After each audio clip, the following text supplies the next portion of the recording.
Ben bu anda. Bu tarafta.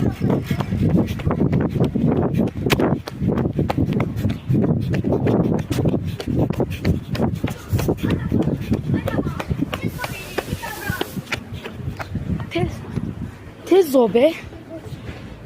Tez sobe niye? Sen ya. Şu çok katım ya. Alacağım bir. Azer'in bağına değil.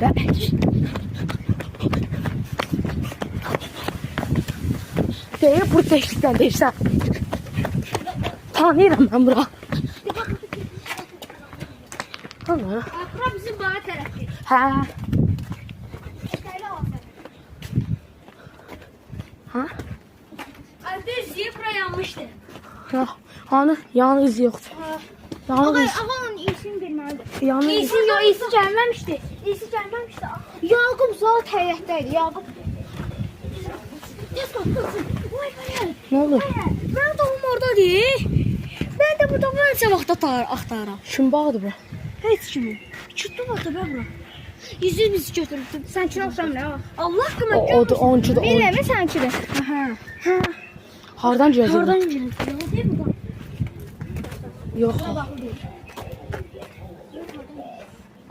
Ay daha topumuz orada. Bir daha söyleyeyim. O taraftan bir sana da yol var. O taraftan garajlar. Ne yapalım? Uf, sasa bak. Onu YouTube'a atacağım bu şarkını. Ne? Videonu. Nasıl ben şaşırdım? Hamısını. Bütün video. Bak söğüşler. Ne söyleşler Allah. Bilədim. Yok ha. Ben söyleşmez hadi söyleşmeyeceğim.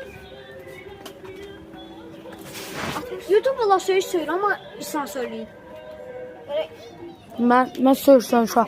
Ben söyleşsem uşaq deyiləm. Ben Kemal sen şah değilsin.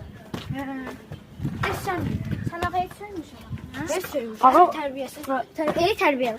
Aa, vapşım söyleşmez. Vay Sen ya. vapşen. Hemen bak. Vapşen dağ. Aa, ben Sen vapşen. Hani burada yağı? Sizi bir işi gəldir ama. Hani yağın burada? Olmuştu. Hani? Hansı tarafta? O da bir de bizim yanımıza bir tane uşaq gelmişti böyle ayağı kırık Hə. idi. Bak 11 düşünürdük aynen. Hə. Hansı ayağı kırık? Sen tanımırsan da Sen ayağı tanımırsan. kırık değil de. Onun bile deyip ki biz buralarda falan yaşayırıq. Balkondan görmüşdük ki yaxşı şehrimizə sıçramayıb da ağac yanmışdı orada. Hə, uşaq. Aslında bura yaxşı bağdır. Yaxşı bağ deyil. Aynen o garaj var. Deməli evləriniz yoxdur. Arkavan evi. Azərin.